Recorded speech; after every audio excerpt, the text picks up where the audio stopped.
Hello, my name is Brad Taylor, CEO of Luxury Home Magazine and author of Intentional Success, The Power of Entrepreneurship. In this video podcast, I was honored to interview Paul Brown, who is a realtor with Keller Williams Realty in the Greater Sacramento area. Paul does an incredible job explaining what it takes to be a realtor today, what differentiates himself from other realtors, why he chose real estate as his profession, and why he loves what he does so much. Okay, so Paul and I made a list of questions, and we're kind of go through these questions. And my first question is, why did you get into real estate? Oh man, I got into real estate in 2006. Yeah. The reason why I got into it was just I was in corporate marketing before that, so global advertising agencies in San Francisco. Quite honestly, it was it was a tough road to hoe over time. So I was ready for a change. And real estate was an on-purpose decision. It was something I'd thought about for several years before I did it. And I'm so happy that I did it and became an entrepreneur in real estate. And I was just really ready for a change, not to just change, but I had done that, and I really wanted to find something with more meaning for me. So did you get into real estate when you lived in San Francisco? No. Or you moved here first? So I moved here first. To Sacramento. To Sacramento. And I got into real estate. I started my business in about a year after. Okay. Yeah. Did you have kids then? I had one. Okay. I had one daughter, and so happy that I made the change, though. It's a super fulfilling career for me. I've been in it now 14 years, and it's fantastic. I'm so glad I did. I wish I would have done it earlier. So when you got into real estate, you part of being a realtor is deciding where you're going to go. You initially went to Coldwell Banker, correct? Yes, I did. Yeah. And then several years ago, I think 4 years ago, you went to Keller Williams. Yes, I was there at CB for 10 years. Got it. And it's fantastic. And I think a lot of people don't understand that realtors, they own their own business, and they're entrepreneurs. Yes. It's absolutely an entrepreneur. I think some people think that realtors work for the real estate company. They represent the real estate company, but they are... I've experienced that a lot of clients, even my own at times, not anymore, but at my own at times, they would think that I'm an employee of that company. Yeah. No, we are business owners 100%. Yeah. So, what differentiates you, Paul, from other realtors in the Greater Sacramento market? If you had to come up with, like, what is your little niche, or what do you feel makes you a little bit different? Not to put you on the spot. Yeah, no. It's a great question. I mean, this I don't know how this is going to sound, but it's true. I genuinely care about people. Okay. Now, a lot of agents will say, yeah, well, I care about people too, but no, I genuinely care about people. I listen a lot to my clients. I mean, I genuinely care about everybody. I care about you. I care about my clients. My life isn't all about the client, but what separates me is I care about them, and how that translates is I listen to my clients. I help them understand the paperwork. I show them the homes that they want to see, and I get it closed. I mean, those are the things. But what differentiates me is I'm a highly relational agent. So your business, like mine, for example, is a relationship-driven business. 100%. 100%. And I think some people don't realize that. And so, yeah, absolutely. And it's so important, even in these days, especially with so much disruption out there, and distraction, right? With the internet, although we love all these things, right? But as a business owner, these things can become really distracting, and they can pull all of us in many different ways. And so if we have a one-to-one relationship, like, we're sitting together. How cool is that? Yeah. Right? You and I are sitting here in this room having this conversation. And sadly, that's not happening all over the place. Now, we don't need to do a really awesome, video and podcast to have that, but going to coffee, whatever. So it is. Relationships are extremely important, even more important these days. And this is how I built my business. So I'm jumping ahead, and then I go back, but talking about that, it seems like some of the wave of the future is internet-based real estate, right? Where you have virtual realtors, virtual real estate offices. What is your perception of that? Where do you take that? Well, I think the virtual aspects of the business are happening. virtual aspects of certain things, like say if you're like an assistant to myself or someone else, like those things can be really really helpful and workable into anybody's business. The internet side of, say, maybe brokerages that are getting into the business and offering certain types of things, the trouble with, and it's not to say anything negative about it, because there's markets for everything, right? But I think what realtors do, what I do, is a very honorable business, and we bring extreme value to our clients on a relational basis. There are legal aspects to everything, and what keeps me up a little bit at night with the way the industry is going is that what gets glossed over is the fiduciary, which is, in layman's terms, it's the legal side of things, it's the knowledge, it's what's important. It's holding someone's hand through the entire process. Correct. That may be misinterpreted if you're not eyeball to eyeball spending time with that person. As a counselor, right? As a trusted advisor. Well, because what's happening, so what the media is, or what the chatter, if you will, out there is that, well, it's all about fee. Well, it's all about getting it cheap. I saved a whole bunch of, you spent a whole bunch more money doing that, and you could have saved a whole bunch more if you just did this or worked with X company. And there's so much more to it. Well, people also don't realize, without getting into details, right, everything a realtor has to do once they obtain that listing. So once you get a listing, it's not like, oh, geez, I just got this listing, now I'm done. The work hasn't even started yet. Correct. From the time you put a sign in the yard, you start your marketing, you do everything you need to do to properly represent that listing. And in our business of high-end real estate, those homeowners expect so much. Right. And you absolutely could not have a virtual realtor representing an $8 million home. Well, here's the truth of it. So I jokingly say with my clients is that I should have a purple couch in my office for all of my clients to lay on and talk to me, right? And I say that in a joking way, but the advisory role is not only on the paperwork and all of that. You're there to counsel people. Absolutely. Because people are sometimes going through tough times. They got to get rid of the home. They're in the process of moving. They need someone to look over that home while they're... People moving up, people moving down, death in the family, divorce. I just inherited this property. Right. I have no idea who owns whatever. I'm kind of joking on the last one. I don't know who owns this property, but yeah, there are any number of things that could bring up a situation, and we have to be ready for all of that. And if you do a great job, they're going to refer you. Yes, and more than 93% of my business year over year is absolutely by referral. Okay, to go back to where we started, why do you have a passion for what you do? Because to me, in my business, I'm very passionate about what I do. And I think that passion is a huge part of how you portray yourself and how people take you seriously.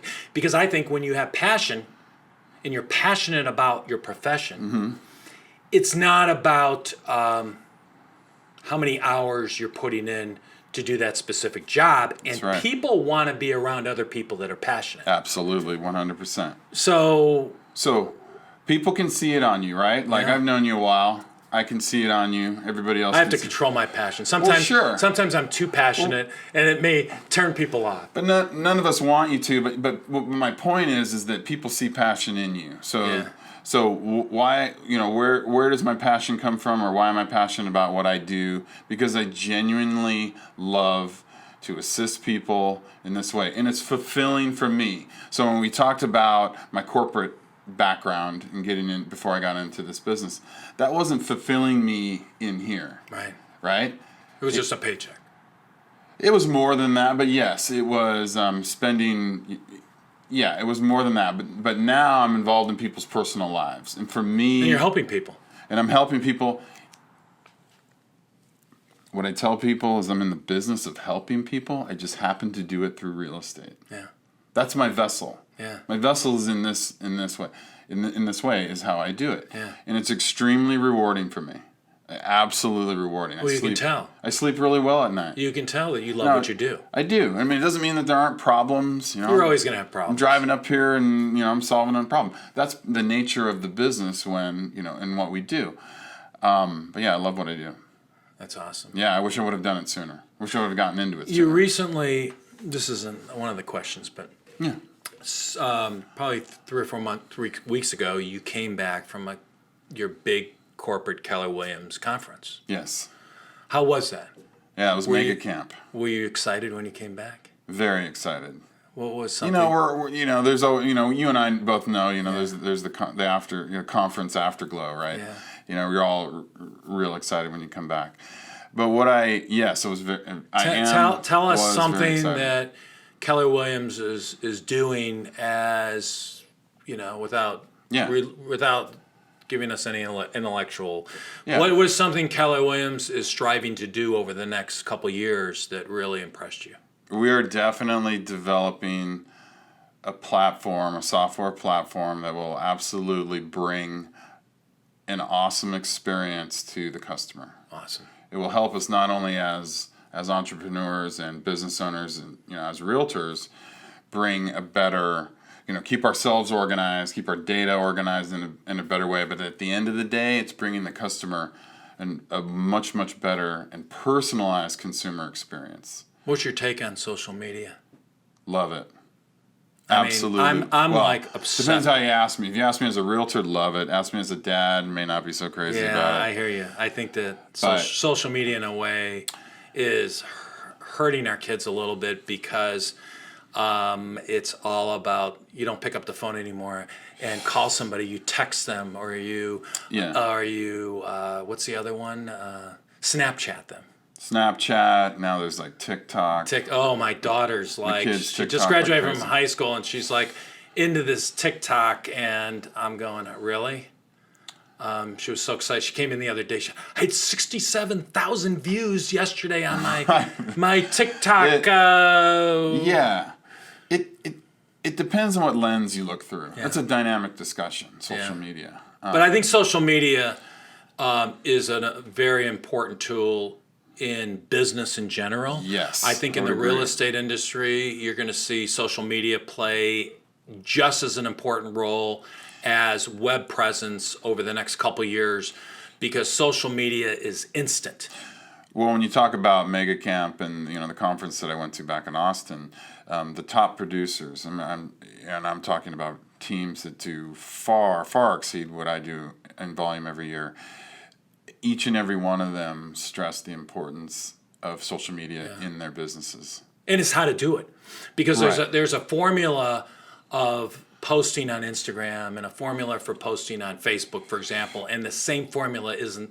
You can't put a hyperlink in Instagram, but you can put a hyperlink in Facebook. Right. And there's a whole formula of doing that. But I'm really obsessed with it with our company. I mean, we just hit 200,000 followers, and I'm going, this is awesome. And it just has to, it also has to do with, what your rhythm is as a person, as a professional, who you are, knowing your audience, your customers. You have to know your audience. What do they have the appetite for, and, hearing from you and how often, things like that. But yeah, absolutely. It's very important. So let me ask you this other question, because we have a list of questions here. What bugs you the most about the current state of the real estate industry? And I think we went over some of that. Yeah, we did. Which is more people are trying to get a discount fee, or they're trying to utilize more of a virtual real estate type company versus a real estate company that has presence in the market. I think I'll answer that question, because we did cover it a little bit, but I had, coming out of that conversation, it's really about taking our profession as realtors, and again, it's the 90-10 rule, right? I'm lucky enough, because I work hard, to be in the 10% club. Those of us that really run honorable businesses and take care of people. But being under attack in a way that cheapens what we do as a living, I don't want my financial guy to be under attack, he manages a good amount of money for me, and things like that. I don't want my doctor to be under attack. Now, I understand that, doctors in a lot of cases, that's a life and death business in a lot of ways. But what we do is very important. Yeah. And I'm the soldier on the front lines, fighting for what we do. Well, my clients trust what I do. And I think They part come of to it me. is your history, your testimonials you have with your clients, and how you portray yourself as a realtor in the market that you specifically represent. Right. So to package it up as, well, here's an offering that we have for you, and just click this link and go there and call this 800 number, and somebody will show up and show you the home, and then, I don't subscribe. So I think that's what that is not. I think I can tell that is your that's your pet peeve. That's what bugs me. Yeah. Yeah. I think being present and bringing a knowledgeable expertise to what I do is extremely important. Okay. Yeah. Well, let's go to this question. So what are the top things you do when representing your clients in sales? In a sale of a home? So the first thing that happens right up front is I listen twice as much as I speak. Which is hard for a lot of people. So that's why God gave you 2 ears, right? Yeah. So listen twice as much as you speak. And that's a piece of advice I got early on in my career, and it totally resonated with me.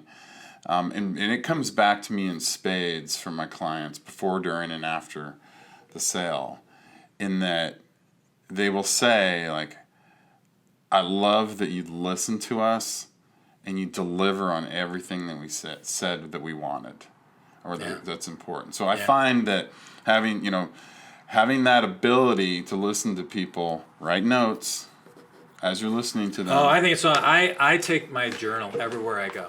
Yeah. I mean, I go through these. I think I shared with this with you a couple of weeks ago. I literally will go through one of these every 2 months, but I use it for everything. When I went to a school meeting, I'm making notes. I think that when you write notes, people appreciate you listening to what they're saying, and they really appreciate you taking note of what they're saying. Because what you're telegraphing is it's going in my ear and it's coming out my pen and I'm writing it down. There's a context to that that's so meaningful to people. So we were talking earlier about social media, right? Yeah. You're listening to me.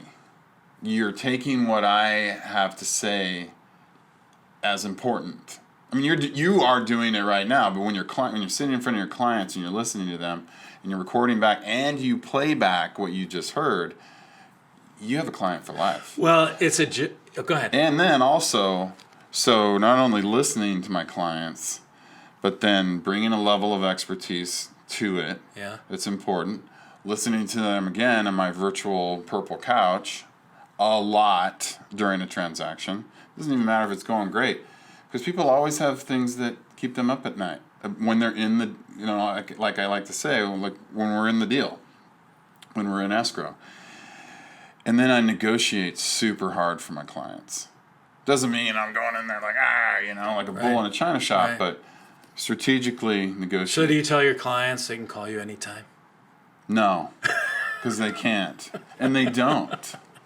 But do they? If something bothers them, do you give them that window to call you and not? Of course. Not simmer over it. So if there's something like super hot, yes, give me a call. What I did in the early days is I set boundaries, and you have to do that. And when you're really gunning for the business in the early days and you don't have a lot going on, it's a tough thing to do. And I made that mistake in the early days, and I almost burned myself out. You have to set boundaries. Now my clients call, or they text me, or whatever it is, and they say, "Oh, I'm so sorry for bothering you on a Saturday." I love that. Yeah, but don't you work on Saturday? No. I do. I work weekends by appointment. Yeah. But see, you go from working 7 days a week to 5 days a week, weekends by appointment. Now, the real deal is, if we're in it, meaning if I'm actively searching with, say, a buyer, and we're searching for properties and it's been taking us forever to find something, I'm pretty available and flexible. You're going to do whatever you need to do. They know that. Yeah. But as a general rule, my clients don't bug me after 6. Right. And they don't bug me before 9. Right. Now, do we work after 6 sometimes and before 9? Yes, we do. Because it is not a general rule. No. Right. Okay. And that's probably a whole nother So discussion. when you got into real estate, you had one child, right? Yes. Now, how many do you have now? I have 2 daughters. Okay. They're amazing. So you have to, part of what I talked about in my book I wrote, you have to have a balance Yes. between family and work. Yeah. Because I'm a workaholic. When I early in the early days, I literally worked 7 days a week, and then my wife and I finally figured out we need to not work Sundays. And then based on our business and what we were doing, we wouldn't work the majority of the Saturdays. Right. But it was hard because when you have kids, you want to feel like you're giving them. So how do you balance work and your children, It's a great your 2 question. daughters, and your wife, Yeah. and still And my, and do my real athletics. estate? Oh yeah, and we'll talk about that in a minute. Yeah. You have So- a hobby, right? I do. Biking? I do. Yes. So that's a great question. I'm a family man. So if you ask anyone that knows me pretty well, they'll say, he's a family man. And I am. So I made a very on purpose decision with my career when I launched it and with my family that work would not come before my family. And it hasn't. Right. Now, it's had its times, but how do I balance it? Communicating a lot. And nowadays I have to communicate with my kids that way because, they're living, breathing. How old are your daughters 15 and 13. Oh, those are good ages. Yeah, they're great. It's great. It's great. It really is. I'm not making it up. They're fantastic. So like, do you have a calendar that you hang on the wall and you say this is what everybody's doing? My wife has a massive old school blackboard. Good for her. And It's a visual. I'm really into visuals. It's great. We're art people too, so we draw on. Okay, so you have clients coming in from out of town and they need to work with you on the weekend. Yeah, we just communicate. Here's what's happening. Yeah. But I work it around the games, Right. soccer games, the softball games, Right. the dance recitals, all that stuff. It doesn't. Well, sometimes it bumps something, but very rarely. Yeah. I make it to everything. That's awesome.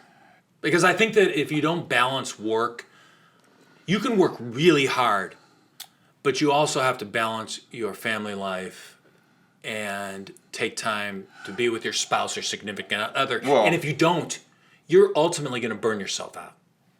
Well, I'm ultimately but worse than that, I'm ultimately gonna destroy my marriage and not have a relationship with my children. Well, as your daughters get a little bit older, also, you have to make an appointment to spend time with them. You see, they don't drive Right. yet. Wait until they start driving. Once my daughter started driving, I lost the ability to hang out with her and her friends when I would take her to dance and I would pick her up from dance because those are the moments you can't get back. Correct. And now then she started driving, and now I'm not in the car anymore, and I don't have that. So I've invested so much time in the last 14, 15 years into my kids. I've always invested time in my wife, but into my kids. Yeah. Because of that reason, because I can't get it back. So now, as they're getting older, getting into high school, they're going to start driving, in the next couple of years, whatever. Right. I'm able to launch my business a little bit more. Okay. But it hasn't. Yeah, it's been a non-negotiable for me. All right, we got to start wrapping this up. Yeah. What advice would you give to a realtor today, or to someone who's thinking about becoming a realtor or wants to think about getting into real estate? It's a fantastic business. It's a business you can make a lot of money in. I mean, let's be real. You can make a lot of money doing this, but it is a business. And it's work. And it's a lot of work. Especially when you're new. You know what? Especially when you're new. As the old saying, there's no elevator to success. You have to take the steps. Right. And the other one is, opportunity comes dressed in overalls and looks a lot like work. Yeah. I think it's Thomas Edison. And it's true. I love that one. Yeah, when you become a realtor, it's a lot of work, but there's a lot of opportunities that allow you to have with that, especially when you're Right. raising a family. Well, and I also tell people who are thinking about getting into it, don't say you're going to try it out, because real estate will try you out. Before you try it out. I talk about this in my book. When you make that decision to start a franchise, start a business, become a realtor, don't have a backup plan. Because if you have a backup plan, then when things get tough, you're going to go back to that. Correct. So when you become if you really want to be successful in real estate, there's no hokey pokey. You have to dive in it 100%. So here's the real deal. Yeah. So I got into this business January before the Great Recession hit. So the Great Recession hit probably 6 months later. I moved to Sacramento, the region of Sacramento. I knew no one. Yeah. I didn't know a single soul here. Yeah. I came from San Francisco. I knew everybody there. I opened up a real estate business, and I did not have a backup plan. So, worst economic situation since the Great Depression. Didn't know anyone, and whatever the third thing was that And 15 years later, is it 15 years? 15 years later, you're here and doing very I'm a well. top producer at Keller Williams. That's so awesome. All right, listen. Thank you for watching this. Please follow me on my social media at Brett Taylor IS. Do you have a website you want to promote? Sure, yeah, absolutely. If you're curious about real estate, want to contact me, you can reach me at paulbrownrealestate.com or paul@paulbrownrealestate.com is my email. And if you have a business and you would like to be on this podcast and video, look me up. Follow me on my social media, click my bio, and I'd love to work with you in doing something like I'm doing with Paul. Paul, thanks a lot, buddy. Thanks for having me. Okay. It's great to be here.